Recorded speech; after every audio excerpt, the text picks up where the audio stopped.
네, 오늘은 12과입니다. 12과 쉼이 없는 선지자, 요나 선지자에 대해서 또 같이 공부하는 시간입니다. 기억절 제가 한번 읽어보겠습니다. 요나 4장 11절, 하물며 이 큰 성읍 니느웨에는 좌우를 분별하지 못하는 자가 12만 명이요 가축도 많이 있나니 내가 어찌 아끼지 아니하겠느냐 하시니라. 하나님께서 니느웨에 있는 성읍 사람들에 대한 사랑과 또 은혜에 대해서 말씀하신 내용입니다.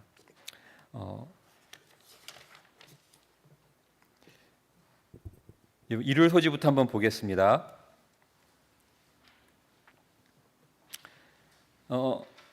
요나 선지자를 통해서 또 니느웨에 있는 이 사람들에게 기별을 전하는 또 심판의 경고를 전하는 그 과정 가운데 하나님께서 저희에게 무엇을 말씀하고 계시는지 그것들에 대해서 한번 이렇게 중심적으로 살펴보도록 하겠습니다. 제목이 도망치다입니다. 교과에 나와 있는 것처럼 요나에게 니느웨 성으로 가라고 했을 때 니느웨 성에 있는 사람들은 강포하고 잔인하고 그 시대에 있어서 가장 하나님을 모르는 사람들 중에 가장 잔인한 사람들이었습니다. 그 사람들에게 가서 경고의 말씀을 전하라고 하는 것입니다. 요나가 생각하기에는 이곳은 여기 적혀있는 대로 인간의 견해로 볼 때에 이 거만한 도시에 가서 이와 같은 기별을 선포함으로 얻을 수 있는 것은 아무것도 없는 것처럼 보였습니다. 근데 저희의 시선으로 봤을 때도 너무나 그것이 당연한 것처럼 느껴집니다. 분명히 하나님께서 가라고 하셨고 했는데 그것을 의심할 수밖에 없는 그런 유혹에 빠져 있었던 것입니다. 그래서 요나는 어떻게 했죠? 니느웨로 안 가고 다시스로 가는 배를 탔습니다. 도망가려고 한 겁니다. 하나님의 그 말씀에 거역해서 내가 가는 길이 오히려 더 안전하고 또 하나님의 말씀을 피해서 다시스로 도망가게 된 것입니다. 이와 비슷한 내용이 우리 요한복음에도 있습니다. 신약에도 있었고 또 현재를 사는 우리들에게도 적용될 수 있는 내용인 것 같습니다. 요나가 도망했듯이 요한복음에 오병이어로 인해서 많은 사람들이 배부르게 먹는 경험을 했어요. 그래서 많은 사람들이 예수님을 따르기로 했습니다. 그런데 예수님께서 말씀하셨어요. 그들에게 내 살을 먹고 내 피를 마시라. 먹을 것을 주시는 게 아니라 보이지 않는 내 살과 내 피를 먹으라고 그렇게 말씀을 하셨습니다. 저기서 내 피를 먹고 내 살을 먹으라는 것은 용서의 삶과 그로 인해서 하나님께서 주시는 구원의 그 은혜를 받아 누리는 삶이 되라는 것이었습니다. 그들이 물질적으로 먹는 것과는 좀 거리가 있었던 것이죠. 60절에 보면 제자 중 여럿이 듣고 말하되 이 말씀은 어렵도다. 누가 들을 수 있느냐 한데 그것을 따르기가 어렵다고 생각한 것입니다. 그래서 그의 제자 중에서 많은 사람이 떠나가고 다시 그와 함께 다니지 아니하니라. 예수님 곁을 많은 사람이 떠나가고 다시는 돌아오지 않았다는 것입니다. 하나님께로부터 도망가서 그것이 어렵게 생각됐기 때문에 그것을 도저히 할 수 없을 것 같았기 때문에 도망간 것입니다. 오늘날에 사는 우리도 한번 생각해 봐야 될 문제인 것 같습니다. 그렇게 도망간 요나는 다시스로 가는 배를 탔고 그 배 가운데서도 아무도 찾을 수 없는 가장 밑바닥에 가서 잠을 청했습니다. 그가 요나가 찾은 가장 편안한 쉼이라고 생각한 것입니다. 근데 이 쉼은 하나님의 말씀을 거역하고 하나님의 말씀을 내 안에서 그냥 지워버리려고 더 생각하지 않으려고 한 그런 쉼이었어요. 내가 찾은 쉼이죠. 그것은 어찌 보면 하나님께서 가라고 한 그 명령을 거역하는 양심의 무뎌짐도 의미하는 것이고요. 어떤 기별이나 사명이 주어진 것에 대해서 다시는 생각하고 싶지 않은 거죠. 그냥 내가 지금 편한 상태로 있고 싶어하는 그런 상태고, 또 졸며 자는 기다림. 예수님을, 신랑을 기다리는 5 처녀와 같이 졸며 자는 안일한 신앙생활을 하는 그런 쉼일 수도 있습니다. 이것이 내가 선택한 쉼이고 요나가 선택한 쉼인데, 그런 요나에게 하나님께서는 일어나라고 명령을 하십니다. 폭풍우를 보내주셔서 바다가 요동치게 하고, 많은 사람들이 요나를 안이 깨울 수는 없는 그런 상황을 만들어서 요나를 그 잠으로부터 깨워내게 합니다. 잠을 깨우시기 위해서 폭풍을 주셨어요. 근데 그것이 또 우리 삶에 어떤 일맥상통하는 의미가 있지 않나 싶습니다. 자고 있는 우리에게 하나님께서는 시련을 주실 수도 있는 거고, 그냥 보통 매기에서 깨어나지 않을 때는 그런 어려움을 통해서 일어나라고 말씀하시는 경험을 주실 수가 있습니다. 그렇게 해서 요나가 바다에 던져지잖아요. 근데 이 폭풍우 치는 바다, 여기에서 살아남을 수 있을까요? 그러니까 우리는 우리 인생 자체를 이 폭풍우 치는 바다라고 생각했을 때, 많은 사람, 우리는 거기에 다 던져진 사람들이에요. 거기에서 살아남을 수 있는 방법이 뭐가 있을까요? 아마 상식적으로 생각해도 살아남을 수 있는 방법은 아마 없을 것입니다. 요나도 그 깊은 바닷속에 던져졌을 때 2장 3절에 보면, 주께서 나를 깊은 속 바다 가운데 던지셨으므로 큰 물이 나를 둘렀고 주의 파도와 큰 물결이 다 내 위에 덮쳤나이다. 아마 요나가 바다에 빠져서 바로 물고기 와서 덥석 물은 게 아닌 것 같아요. 5절을 보면, 물이 나를 영혼까지 둘러싸우며 기품이 나를 에워싸고 바다풀이 내 머리를 감쌌나이다. 요나가 바다 밑바닥까지 떨어진 거고요. 거기에서 죽음이 이제 목전에 있다는 걸 느꼈겠죠.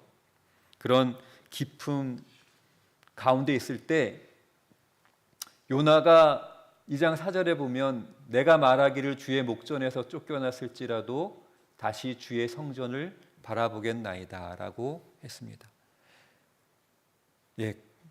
죽을 수밖에 없고 아무런 희망이 없고 두려움이 있을 때 요나는 주의 성전을 바라보겠다고 했습니다.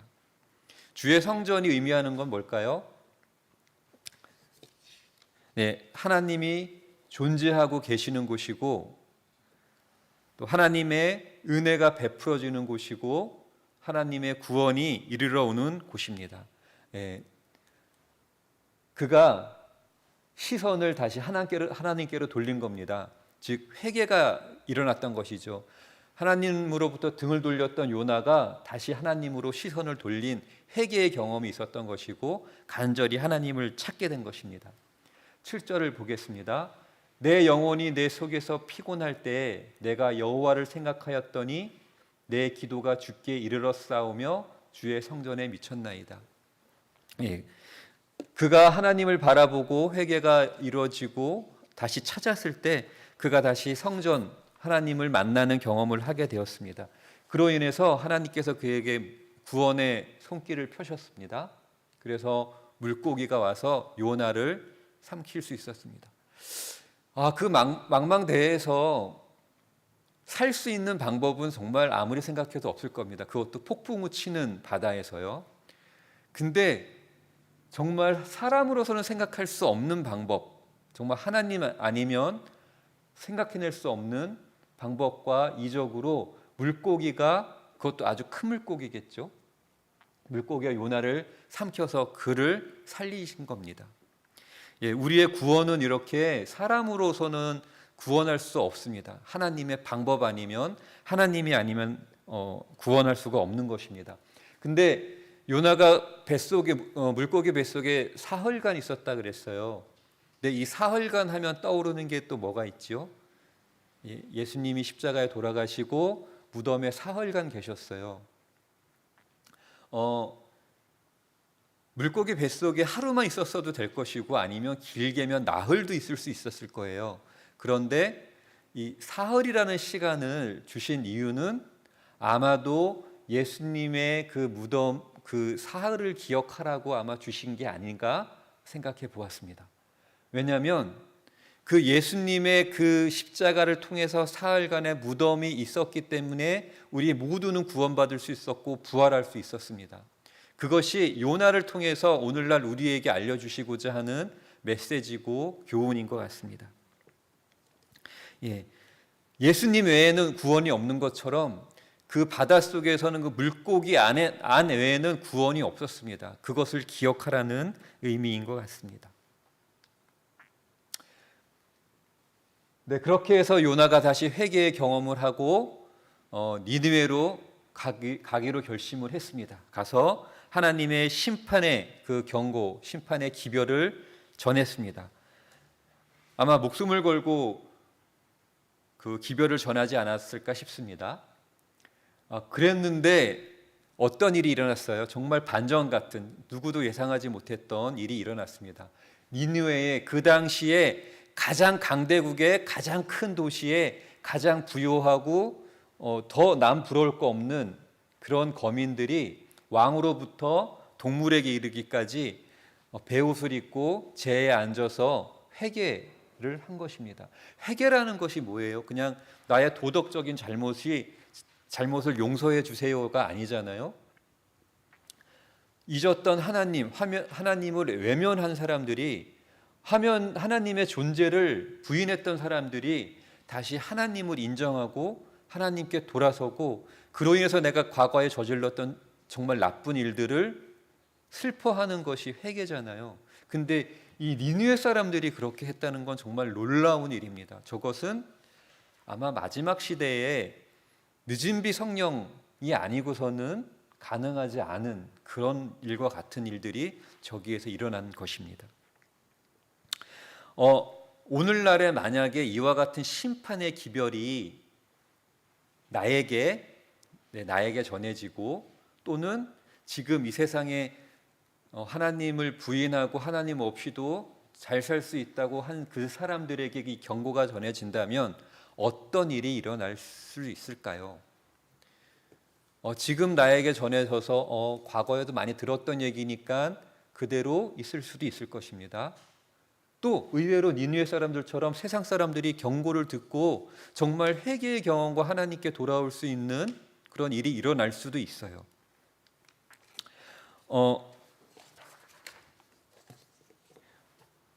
대쟁투 총서의 그 선지자와 왕에 있는 요나 선지자 이야기가 있는 그 큰 성 니느웨의 제목을 가진 그 내용을 쭉 읽어보면요, 그 뒷부분은 이런 말씀을 다 적어놨어요.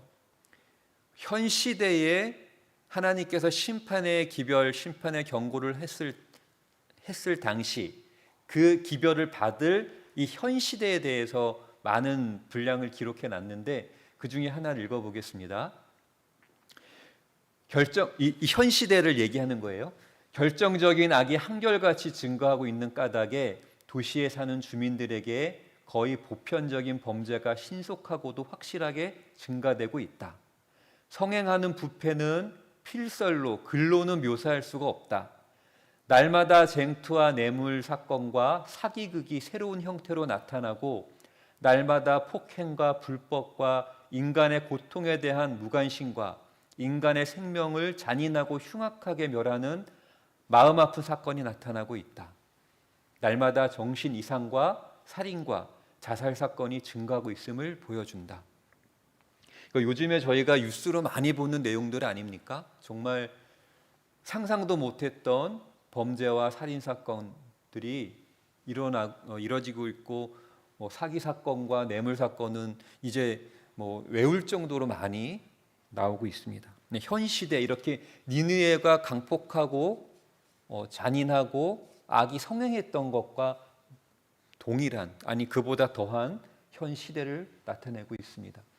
277페이지에 계속 이런 말씀이 있습니다. 인간의 어떤 약으로도 치료할 수 없는 슬픔이 이 세상에 이르러 올 때가 가까이 오고 있다. 하나님의 성령은 떠나가고 있다.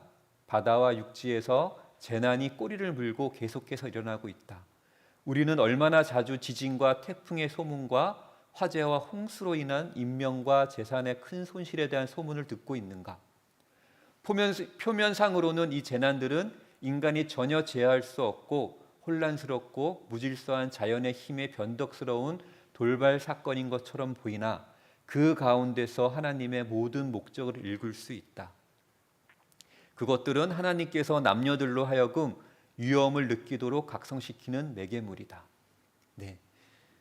또 다른 뉴스들은 저희가 많이 접하고 있는 게 뭐냐면 화재, 홍수, 가뭄, 지진, 태풍 이런 뉴스들이 정말 끊임없이 나오고 있습니다. 이것이 그냥 자연의 현상이 아니라 그 가운데 하나님이 역사하고 계신다는 것이고요. 그것을 제어하지 않고 하나님께서 허락하신 것에는 목적이 있으신데 현 시대를 살아가는 우리들이 이것으로 인해서 그 위험을 각성하도록 하는 매개물로 삼으신다는 겁니다. 어떤 위험입니까? 우리가 안일하게 자고 있는 위험입니다. 이제 일어나야 될 시간이고 그 시간이 얼마 남지 않았다는 것을 알라는 의미입니다. 제가 지난주에 본 영상인데요. KBS에서 만든 다큐예요. 제목이 지구의 마지막 경고 일부에서 엔드게임 1.5도씨라는 내용입니다. 이게 9월 2일 날 방영이 됐어요. 근데 이 첫 장면이 뭐냐면 이 장면이에요. 그러니 깨어있으라. 너희가 그날과 그 시간을 모르기 때문이다. 마태복음 25장 13절 말씀. KBS에서 방송하는 그 장면의 첫 장면을 이걸 이제 띄웠어요. 네, 이 내용이 뭐냐면 우리가 너무나 잘 알고 있고 수도 없이 들은 내용인데 기후 변화로 인해서 지구가 뜨거워지고 있다는 것입니다. 산업혁명으로부터 지금까지 1도씨가 올랐고요. 이제 0.5도씨만 더 오르면 지구가 걷잡을 수 없고 사람이 살아갈 수 있는 환경이 아니라는 거예요.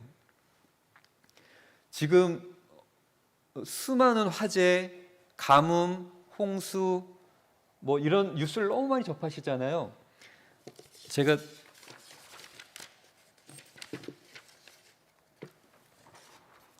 올 한 해에만 화재 사건이 터키, 그리스, 알제리, 이탈리아, 미국, 캘리포니아, 스페인, 파라과이, 프랑스, 시베리아 이 모든 곳에서 화재가 일어났는데 그냥 평범한 화재가 아니라 어마어마한 화재고 한 달 이상 타는 화재고 한 번 타면 캘리포니아 같은 경우는 남한의 4배를 태웠다 그러네요.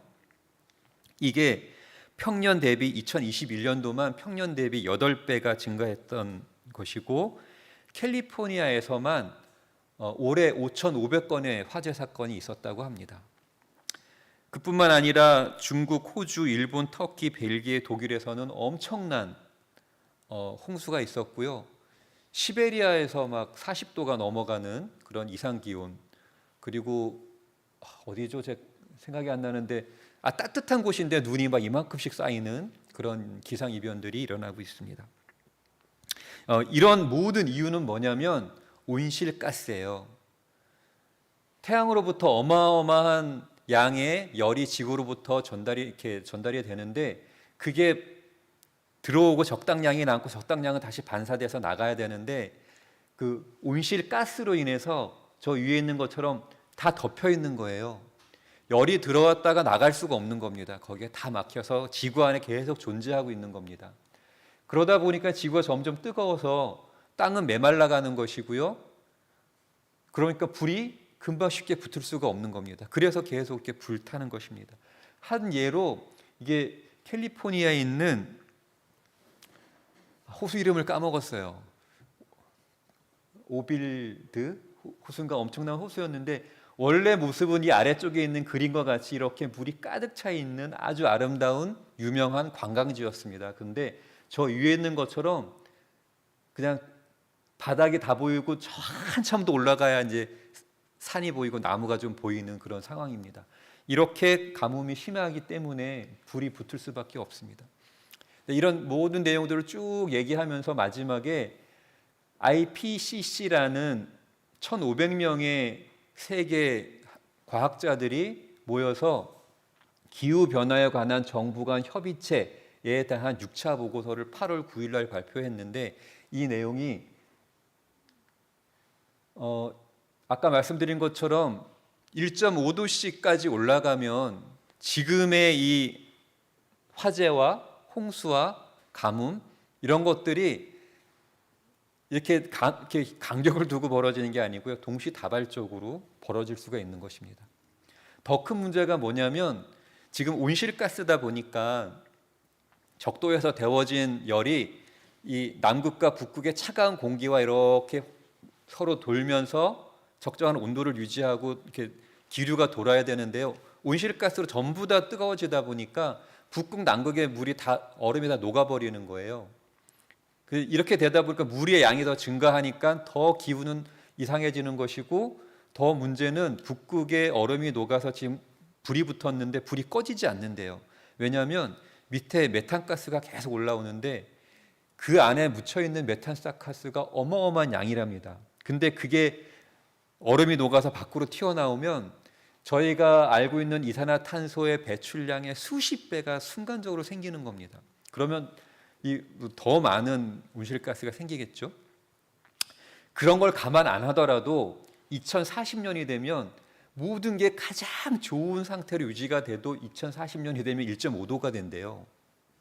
근데 더 나쁜 것들, 아까 메탄가스나 뭐 다른 영향이 벌어지면 2040년이 안 될 수도 있는 것이죠. 과학자들은 2050년이 되면 2도씨까지 올라간다고 합니다. 2도씨까지 올라가는 건 그냥 지구가 불타고 있는 거하고 똑같은 상황이라고 합니다. 이걸 겁을 드리려고 하는 것이 아니고요. KBS가 얘기한 거예요. 근데 중요한 것은 여기 이제 이분이 그 아까 여기 연구 단체 아마 공동 의장 중에 한 분이신 것 같아요. 1.5도씨라고 설정한 것은 우리가 가장 최선의 노력을 다했을 때 그나마 1.5도씨라고 얘기한 것이지, 그게 더 빨리 올 수도 있다라는 걸 얘기하면서 그 밑에 당장 온난화를 멈출 수 있는 기술적, 정치적 역량이 없다라고 이제 말씀하셨어요. 인간이 노력해서 이산화탄소를 줄인다고 해서 의미가 없다는 얘기고, 정치적으로 가능하지 않다는 겁니다. 물론 이제 바티칸이나 우리가 알고 있는 정치적 세력들은 전 세계를 이렇게 통제하기 위해서 이 기후를 또 이용은 하겠지요.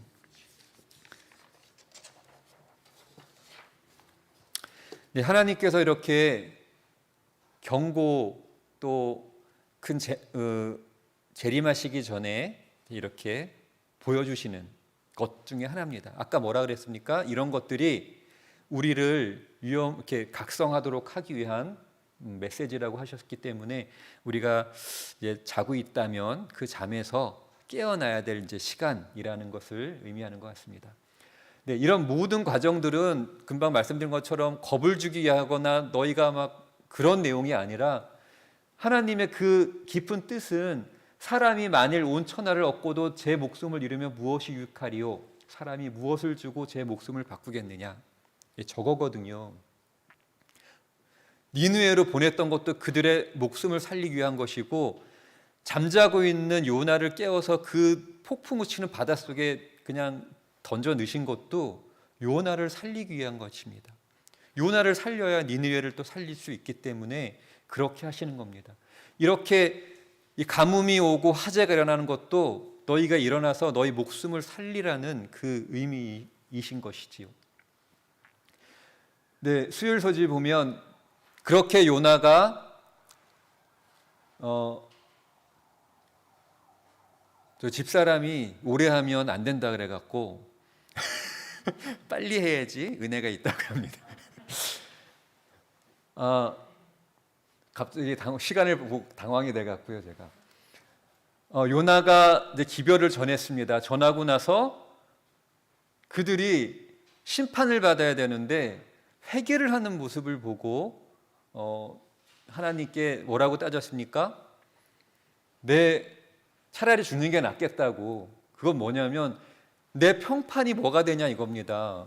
내가 기별을 전했는데 어떻게 내 말대로 안 되고 반대로 됐으니 나의 평판은 뭐가 되고 내가 바보가 된 거 아닙니까? 라는 그것 때문에 하나님께 대들은 거죠. 자신의 평판, 저걸로 인해서 우리가 큰 오류를 범하는 것들이 얼마나 많습니까? 네. 하나님의 깊으신 뜻이 우리의 목숨을 살리고 인외를 살리는 그 깊으신 뜻을 이해해야 되는데 오직 그 시선이 나에게만 머물러 있다면 이 요나와 같은 이런 오류를 범할 수가 있는 것입니다.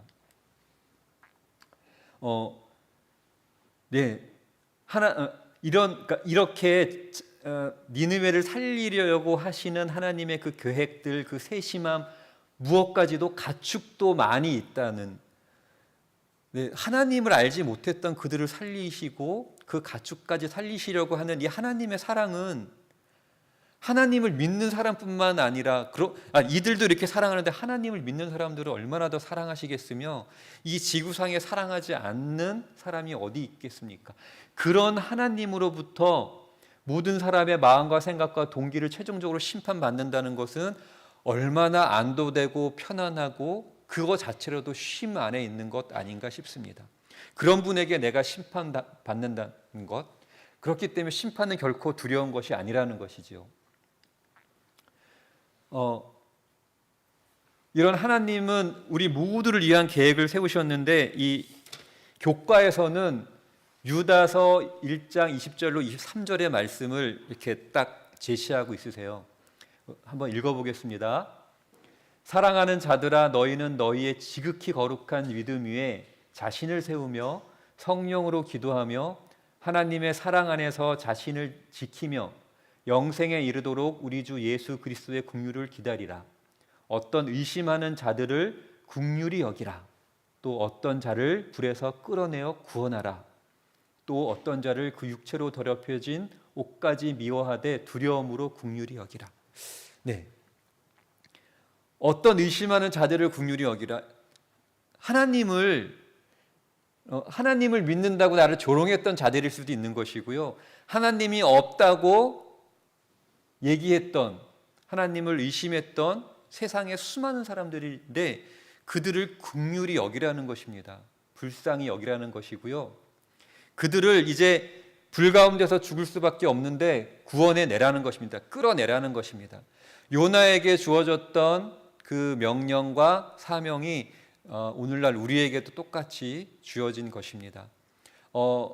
안식일 교인이라고 이단 교회를 다닌다고 나를 조롱했던 사람들에게도 그들에게 긍휼히 여기고 또 그들을 불에서 끄집어낼 수 있는 그런 것이 이 시대에 필요한 것 같습니다. 네, 중요한 건 긍휼히 여기라, 긍휼히 여기라는 말씀을 계속 반복하고 계십니다. 결론과 같은 말씀입니다. 하나님께서 요나 선지자의 교훈은 오늘날 우리 자신을 보라는 것 같습니다. 너희가 자고 있는 잠에서 깨어나고 하나님의 말씀에 순종하고 그 명령에 순종하여서 세상에 많은 사람들에게 기별을 전하라는 것입니다. 그러했을 때 큰 성 니느웨처럼 정말 예상치 못했던 사람들, 설마 그 사람이? 라고 생각했던 사람들이 하나님께 돌아올 수가 있는 것입니다. 이 마지막 시대에 성령의 비가 내리면 어떤 일이 날지 모르는 것입니다. 이 타락한 세상을 위해서 오늘날 우리에게 명령하신 그 사명을 이 세상에 알리고 그것이 새천사의 기별일 수 있습니다. 네, 하나님의 사랑과 또 은혜와 구원의 역사하심을 이렇게 전파하는 저희 이문동교회 성도 여러분 되셨으면 좋겠습니다. 네, 감사합니다. 네, 마치는 찬미 256장 하시겠습니다. 256장입니다.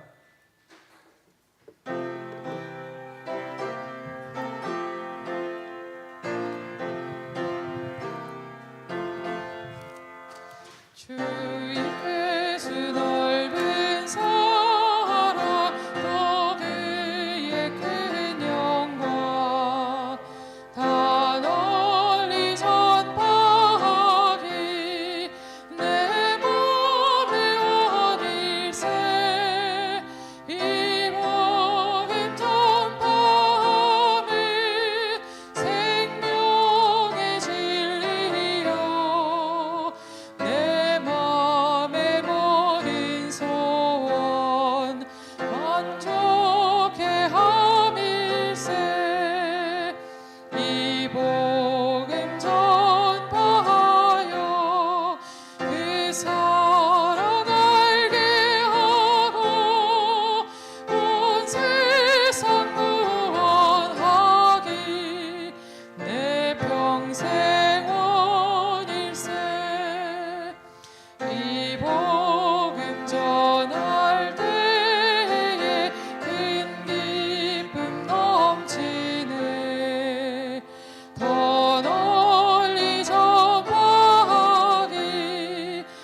하늘에 계신 아버지 하나님, 저희가 하나님의 구원의 계획 가운데 거할 수 있도록 도와주셔서 감사합니다.